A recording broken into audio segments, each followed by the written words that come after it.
नमस्कार, मी संदीप देसाई. बुलेटिनच्या सुरुवातीलाच एक ब्रेकिंग बातमी पाहणार आहोत. तुम्ही केबल ऑपरेटर किंवा डीटीएच सेवा पुरवणाऱ्या कंपनीच्या मनमानीला कंटाळला असाल तर तुमच्यासाठी एक खुशखबर आहे, कारण लवकरच मोबाईल फोनच्या क्रमांकाप्रमाणे तुम्हाला सुद्धा सेटअप बॉक्सच्या पोर्टेबिलिटीचा विकल्प मिळणार आहे.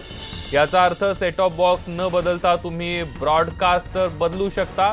Telephone regulatory authority of India म्हणजे ट्रायच्या वरिष्ठ अधिकाऱ्यांनी या नव्या नियमावली संदर्भात संकेत दिलेले आहेत. वर्षाअखेरीस ग्राहकांना या नव्या नियमाचा लाभ घेता येईल असा अंदाज वर्तवण्यात येतोय. दरम्यान 1 फेब्रुवारीपासून प्रेक्षकांना आवडीचे चॅनल निवडता येणार असून त्या चॅनलसाठीचं शुल्क जे आहे ते भरावं लागणार आहे. ट्रायनं ग्राहकांच्या हिताचा हा नियम जो आहे तो लागू केल्यानंतर आता सेटअप बॉक्स पोर्टेबिलिटीच्या नियमांसंदर्भात सुद्धा तयारी सुरू केली आहे. दरम्यान डीटीएच सेवा देणाऱ्या कंपन्यांनी आणि केबल ऑपरेटर्सनी आतापासूनच या नियमाचा विरोध करायला सुरुवात केली आहे.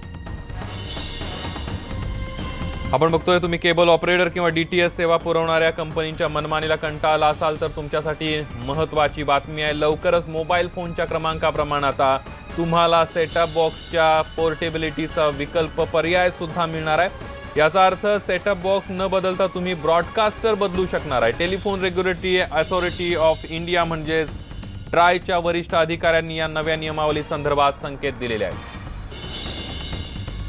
वर्षाअखेरीला ग्राहकांना या नव्या नियमाचा लाभ घेता येईल असा अंदाज वर्तवण्यात येतोय. दरम्यान 1 फेब्रुवारीपासून काही दिवसांपासूनच प्रेक्षकांना आवडीचे चॅनल निवडता येणार असून त्या चॅनलसाठीच शुल्क भरावा लागणार आहे. ट्रायनं ग्राहकांच्या हिताचा हा नियम लागू केल्यानंतर आता सेट टॉप बॉक्स पोर्टेबिलिटीच्या नियमासंदर्भात सुद्धा तयारी सुरू केली आहे.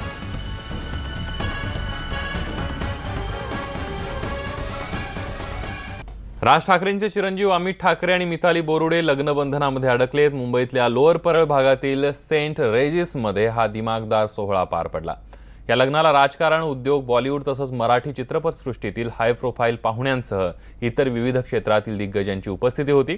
या लग्न सोहळ्याला महाराष्ट्राचे मुख्यमंत्री देवेंद्र फडणवीस सपत्नीक उपस्थित होते आणि त्यांच्यासोबत केंद्रीय मंत्री नितीन गडकरी हजर होते. तर दुसरीकडे उद्योग जगतातील दिग्गज रतन टाटाही उपस्थित होते. शिवसेना पक्षप्रमुख उद्धव ठाकरे सहकुटुंब आले होते. त्यांच्यासह अनेक राजकीय नेते सुद्धा उपस्थित होते. कलाकारांनी सुद्धा या शाही लग्न सोहळ्याला हजेरी लावली.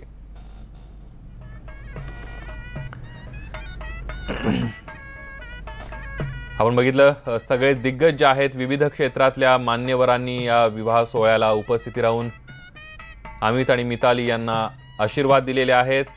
मुख्यमंत्री देवेंद्र फडणवीस, केंद्रीय मंत्री नितीन गडकरी, रतन टाटा, शरद पवार, सुप्रिया सुळे, अजित पवार, सचिन तेंडुलकर, उद्धव ठाकरे या सगळ्यांनीच उपस्थित राहून नववधूवरांना आशीर्वाद दिलेत.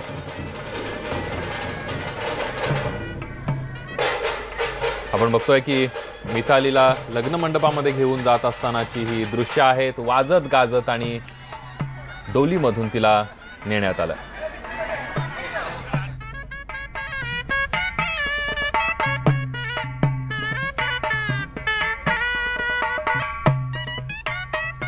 तर दिग्गजांनी या लग्न सोहळ्याला हजेरी लावली. मास्टर ब्लास्टर सचिन तेंडुलकर आपली पत्नी अंजली तेंडुलकर सोबत या लग्न सोहळ्याला उपस्थित होता.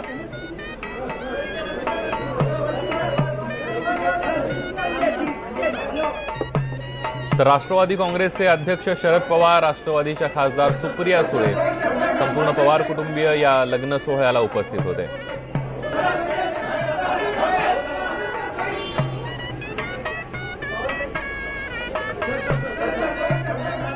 तर मुंबई भाजपचे अध्यक्ष आशिष शेलार सुद्धा या विवाह सोहळ्याला उपस्थित होते.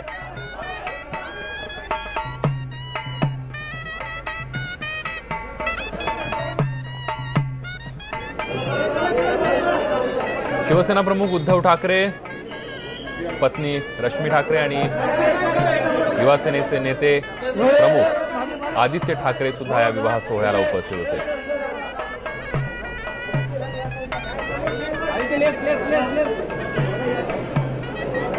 तर माजी उपमुख्यमंत्री आणि राष्ट्रवादीचे नेते अजित पवार सुद्धा या विवाह सोहळ्याला उपस्थित होते.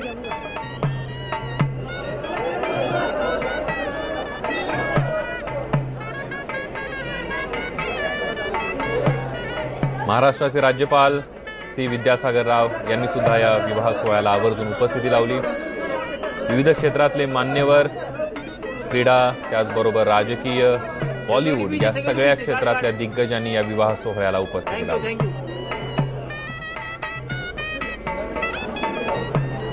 अभिनेता रितेश देशमुख, आमदार अमित देशमुख या दोन देशमुख बंधूंनी सुद्धा या विवाह सोहळ्याला हजेरी लावली.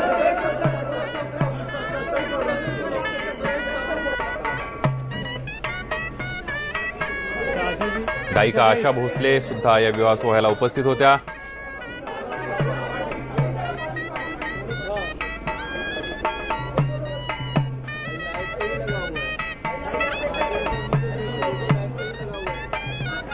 बॉलिवूडचा परफेक्शनिस्ट आमिर खान सुद्धा या विवाह सोहळ्याला आवर्जून उपस्थित होता. आपण बघतोय की राज ठाकरे यांचे सगळ्याच क्षेत्रातल्या दिग्गजांशी सलोख्याचे आणि मैत्रीचे संबंध आहेत आणि हे सगळे प्रत्येक विविध क्षेत्रातले मान्यवर जे आहेत ते मोठ्या संख्येने या विवाह सोहळ्याला उपस्थित होते.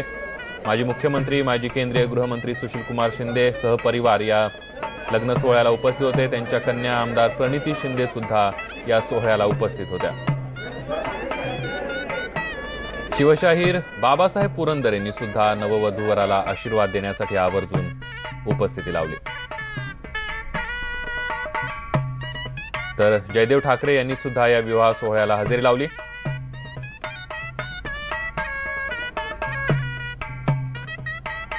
मनसे चित्रपट सेनेच्या नेत्या शालिनी ठाकरे यांनी सुद्धा या विवाह सोहळ्याला उपस्थिती लावली. तर कांचन अधिकारी या सुद्धा आवर्जून उपस्थित होत्या.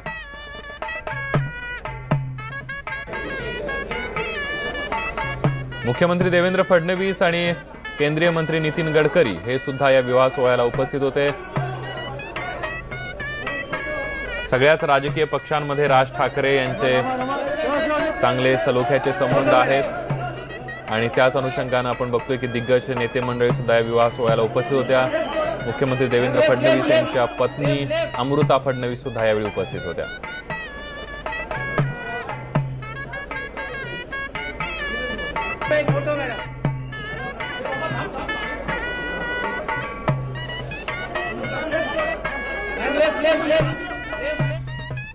यानंतर बघूयात एक महत्त्वाची बातमी. उद्या राज्य भाजपची मोठी बैठक जालन्यामध्ये पार पडणार आहे. मुख्यमंत्री देवेंद्र फडणवीस आणि प्रदेशाध्यक्ष रावसाहेब दानवे कार्यकर्त्यांना संबोधित करतील.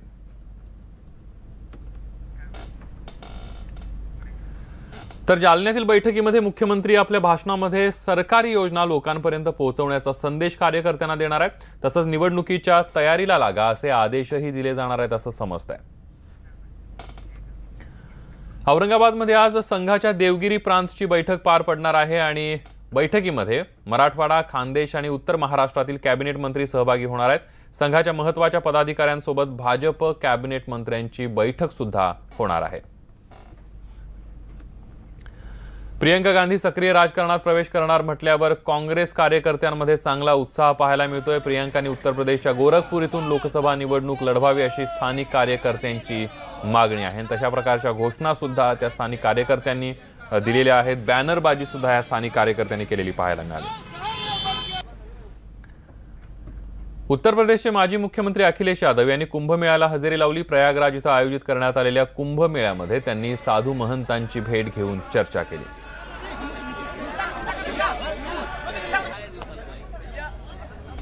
याच मन की बात मध्ये त्यांनी साताऱ्याच्या सोनाली हेल्वेचाही उल्लेख केला. साताऱ्याच्या सोनालीने पुण्यातल्या खेलो इंडियामध्ये कबड्डीमध्ये अंडर-21चं कॅप्टनपद भूषवलं होतं. तिच्या उत्कृष्ट कामगिरीबद्दल मोदींनी तिचं कौतुक केलंय. महाराष्ट्र की अंडर-21 महिला कबड्डी टीम की कप्तान सोनाली हेल्वी सातारा के रहने वाली है. उन्होंने बहुत कम उम्र में ही अपने पिता को खो दिया था और उनके भाई और उनकी मां ने सोनाली के हुनर को बढ़ावा दिया. अक्सर ऐसा देखा जाता है कि कबड्डी जैसे खेलों में भाजपच्या एका कार्यक्रमामध्ये नितीन गडकरी बोलतायत. थेट जाऊया. महाराष्ट्र के मंत्रिमंडल के सदस्य माननीय विनोद तावड़े जी, मुंबई के हमारे पार्टी के लोकप्रिय अध्यक्ष आदरणीय आशीष शेलार जी, वाहतूक संगठन के अध्यक्ष हाजी अराफत शेख जी,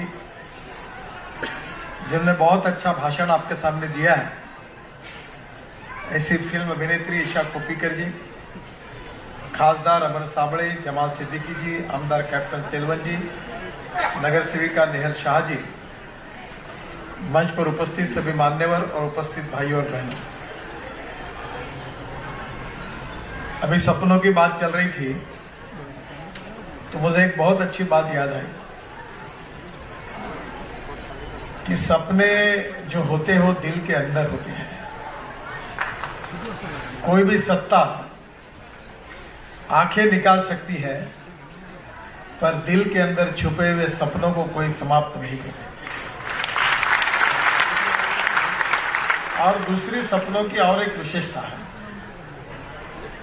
कि सपने दिखाने वाले लोग, नेता लोगों को अच्छे लगते हैं, पर दिखाए हुए सपने अगर पूरे नहीं किए तो जनता उनकी पिटाई भी करती है। इसलिए सपने वही दिखाओ जो पूरे हो सकते हैं। मैं सबसे पहले हाजी अराफत शेख जी को बहुत बहुत धन्यवाद दूंगा, क्योंकि मैं देश का ट्रांसपोर्ट मंत्री हूं और ट्रांसपोर्ट क्षेत्र का महत्व इसलिए है कि हमारे देश की सबसे बड़ी अगर कोई गंभीर समस्या है तो गरीबी और भूखमरी हमारे देश की सबसे बड़ी समस्या है। और हमारे ट्रांसपोर्ट सेक्टर की सबसे बड़ी विशेषता अगर कोई है तो सबसे ज्यादा रोजगार निर्माण करने का काम ट्रांसपोर्ट सेक्टर ने किया है।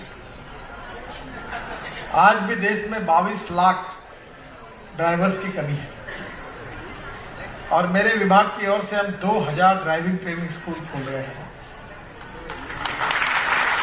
ताकि हमारे देश को अच्छे ड्राइवर मिले।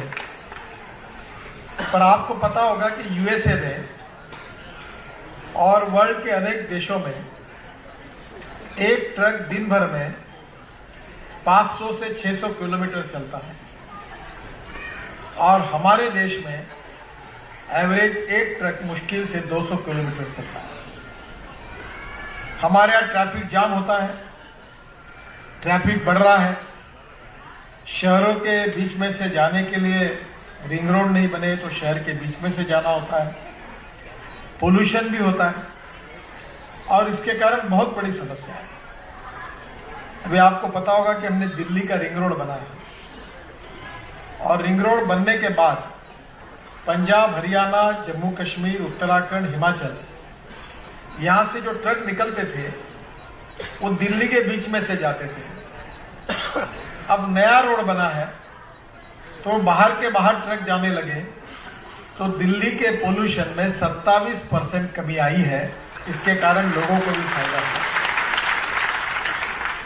और इसलिए इस व्यवसाय को किफायतशील कैसे करना, 200 किलोमीटर के बजाय कम से कम 350-400 किलोमीटर ट्रक चलना चाहिए। और इसी समय यह संभव होगा कि हम रोड नेटवर्क को बढ़ाएंगे। हमारे देश में 52 लाख किलोमीटर रोड लेंथ है। इसमें से केवल राष्ट्रीय महामार्ग 96,000 किलोमीटर था और देश का 40% ट्रैफिक 2% रोड पर चलता है। और मैंने मंत्री बनने के बाद यह निर्णय किया कि अब राष्ट्रीय महामार्ग जो है वो कम से कम 1,70,000 किलोमीटर होगा, यानी दुगना होगा, और जिसके कारण देश का 80% ट्रैफिक ये राष्ट्रीय महामार्ग पर चलेगा। महाराष्ट्र में 5,000 किलोमीटर केवल राष्ट्रीय महामार्ग था और हमने 4.5 साल में महाराष्ट्र को 22,500 किलोमीटर राष्ट्रीय महामार्ग किया। और इतना ही नहीं किया तो महाराष्ट्र में मैं 7,000 किलोमीटर के रोड के काम लगभग अब पूरे हो गए और 5 लाख करोड़ के रोड हम महाराष्ट्र में बना रहे हैं। इसका सबसे बड़ा फायदा ट्रांसपोर्ट वालों को होगा। जैसे मुंबई और पुणे के बीच में आने के लिए एक समय ट्रक को 10-10, 12-12 घंटे लगते थे। अब कार 2 घंटे में आती है और ट्रक को 3-3.5 घंटा लगता है।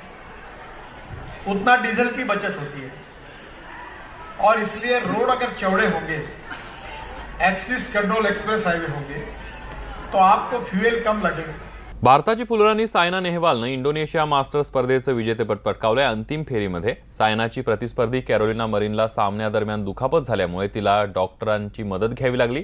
वैद्यकीय तपासणी झाल्यानंतर कॅरोलिना मरिन सामन्यात खेळू शकणार नसल्यानं समजताच तिने माघार घेणं पसंत केलं। त्यामुळे इंडोनेशिया ओपनच्या विजेतेपदी सायना नेहवालला विजेतेपद मिळालंय।